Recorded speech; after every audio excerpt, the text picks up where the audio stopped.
یسوع کون ہے؟ باب 5 اس کی وفات۔ کتاب مقدس میں ابتدا سے درج جو انسانوں کی تواریخ ہے، اس میں آنے والے مسیح کے بارے میں بہت سی پیشن گوئیاں کی گئی ہیں۔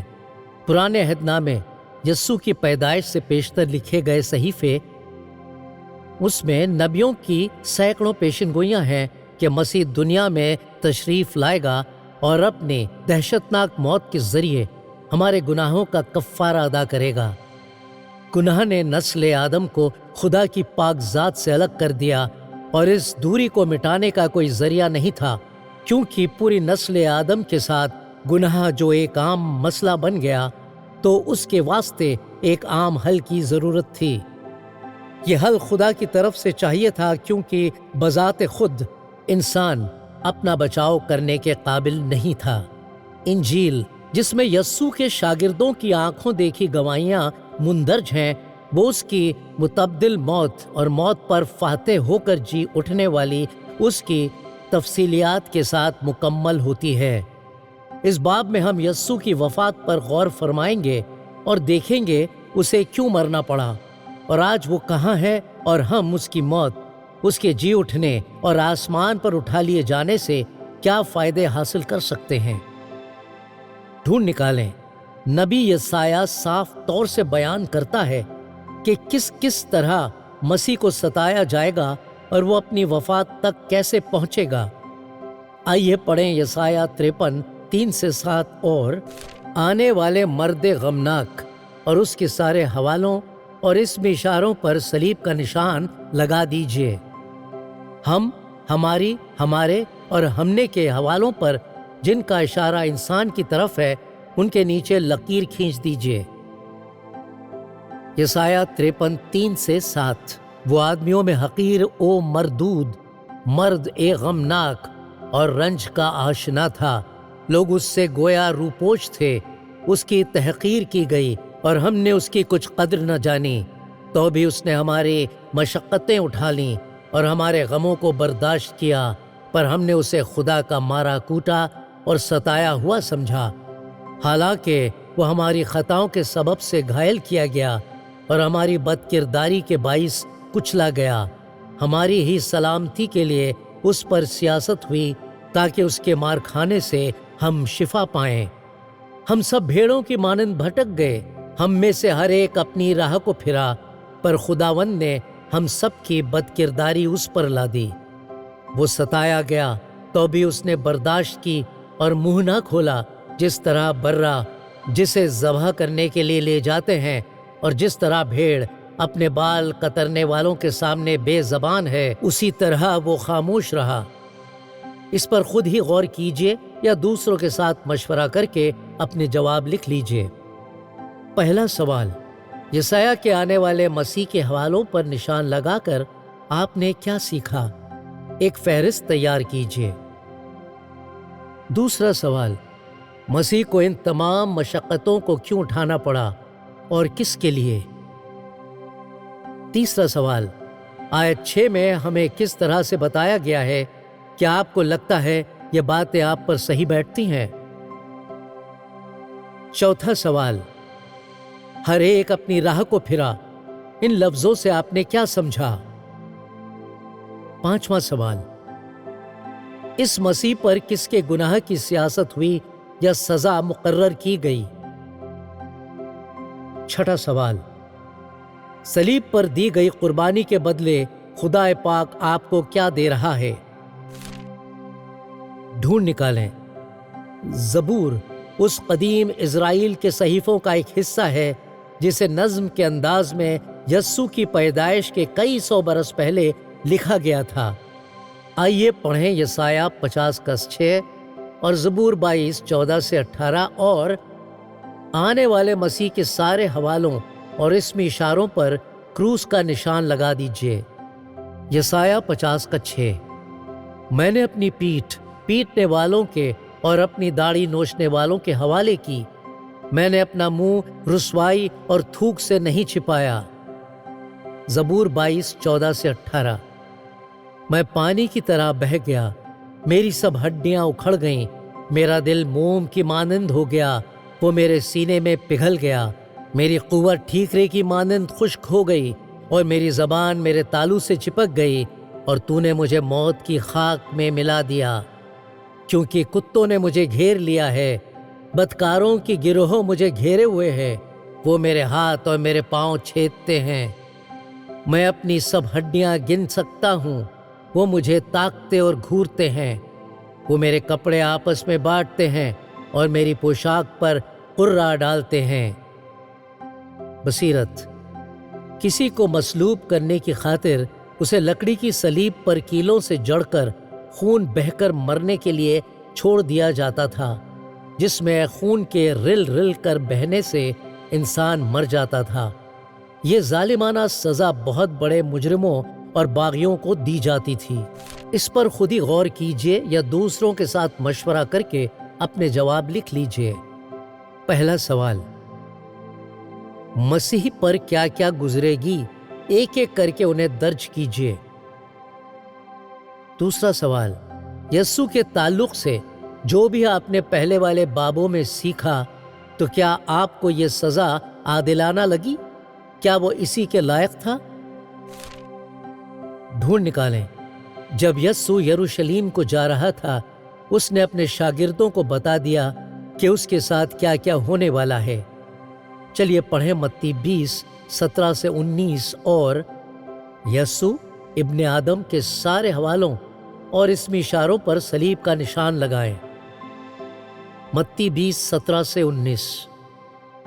اور یروشلیم جاتے ہوئے یسوع 12 شاگردوں کو الگ لے گیا اور راہ میں ان سے کہا، دیکھو ہم یروشلیم کو جاتے ہیں، اور ابن آدم سردار کاہنوں اور فقیہوں کے حوالے کیا جائے گا، اور وہ اس کے قتل کا حکم دیں گے اور اسے غیر قوموں کے حوالے کریں گے، تاکہ وہ اسے ٹھٹوں میں اڑائیں اور کوڑے ماریں اور مصلوب کریں، اور وہ تیسرے دن زندہ کیا جائے گا۔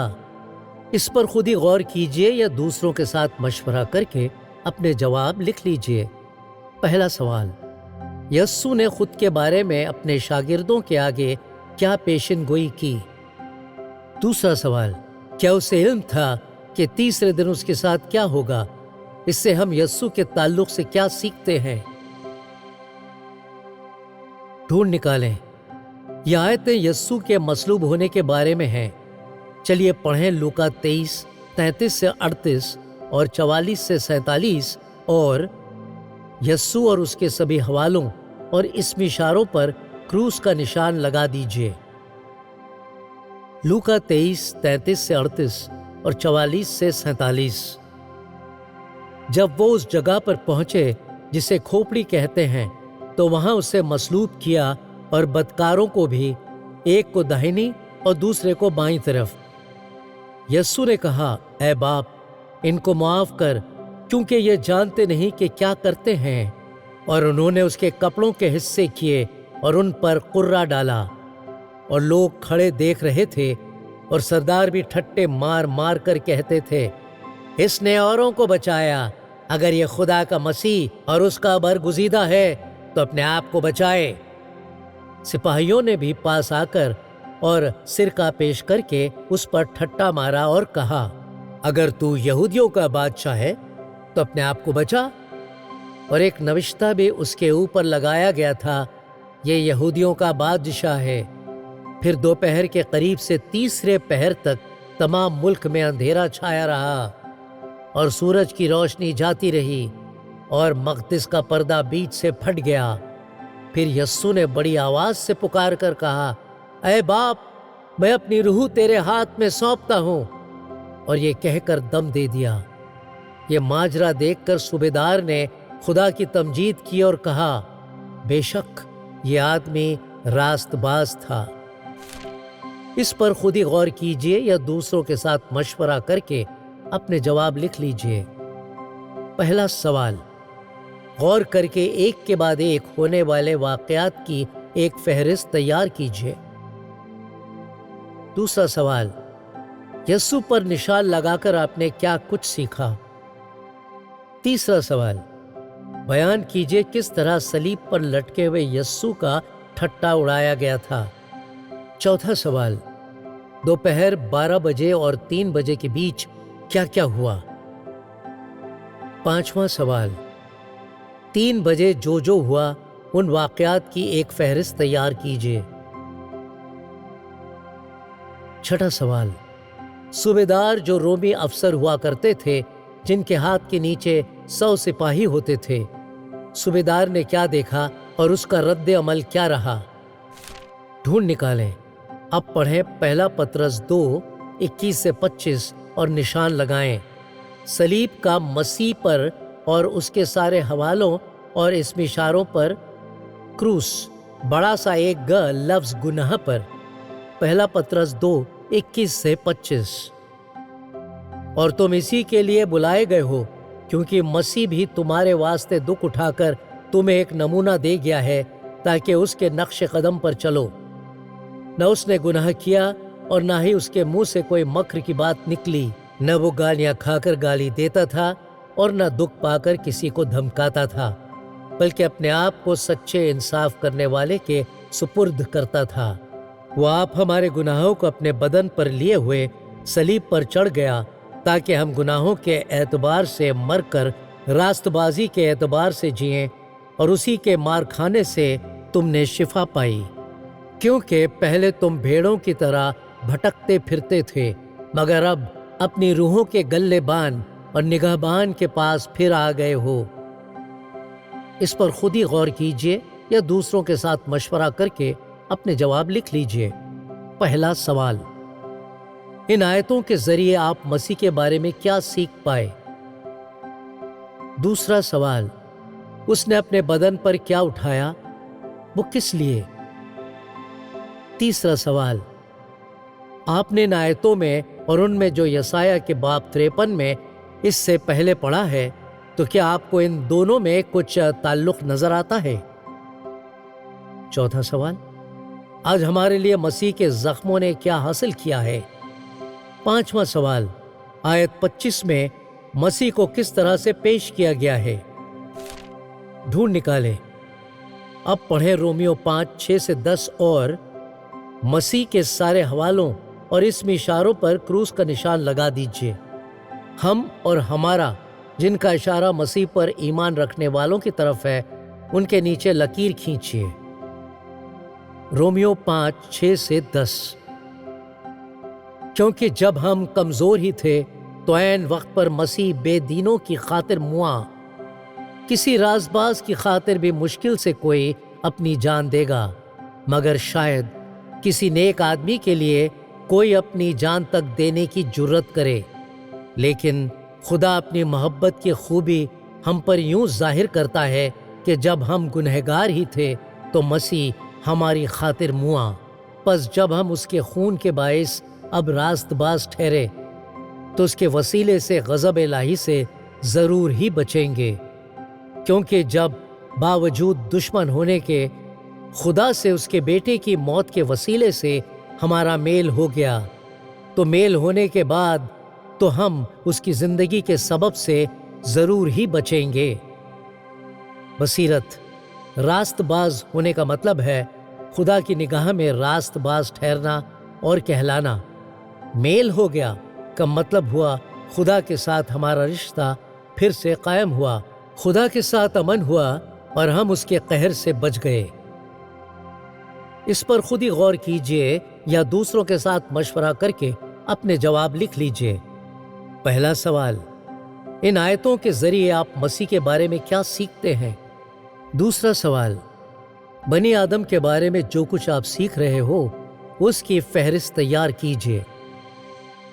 تیسرا سوال، آیت 9 پر نظر کیجئے۔ خدا کے منصوبے کے تحت یسوع کا خون ہمارے لیے کیا پورا کرتا ہے؟ چوتھا سوال، آیت 10 کے لحاظ سے مسیح کی وفات اور حیات الگ الگ طرح سے کیا کیا پورا کرتے ہیں اور ان کا آپس میں کیا تعلق ہے؟ پانچواں سوال، کیا آپ مسیح کے ذریعے راست بازی، ملاپ اور نجات کے مستحق ٹھہرے؟ کیا آپ اسے اہم سمجھتے ہیں؟ اس کا خلاصہ کریں۔ پرانے عہد نامے کی شریعت کہتی ہے جسم کی جان خون میں ہے، احبار 17 کا 11۔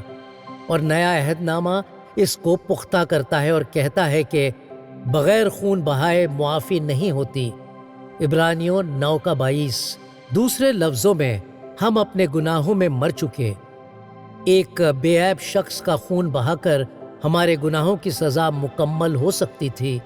خدا نے ایک فدیہ تیار کیا، یعنی یہ برہ۔ یوحنا بپتسمہ دینے والے نے جو مسیح سے پہلے آنے والا یا اعلان کرنے والا تھا، اس نے کہا کہ یسوع خدا کا برہ ہے جو دنیا کا گناہ اٹھا لے جاتا ہے۔ یوحنا 1:29۔ اب جو آپ نے یہ سبق مکمل کر لیا ہے تو کیا آپ کو ایسا نہیں لگتا کہ جو یوحنا نے یسوع کے بابت کہا وہ سچ ہے؟ کیا آپ دیکھ سکتے ہیں کیسے یسوع خدا کا برہ بنا جو دنیا کے گناہ لے جاتا ہے؟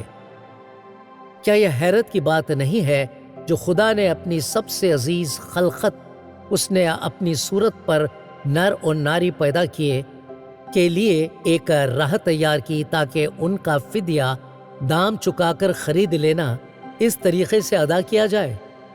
کتاب مقدس کہتی ہے خدا محبت ہے، پہلا یوحنا 4:8 اور 16۔ اس بے مثال قربانی کے مظاہرے سے کیا آپ کو خدا کی محبت نظر نہیں آئی؟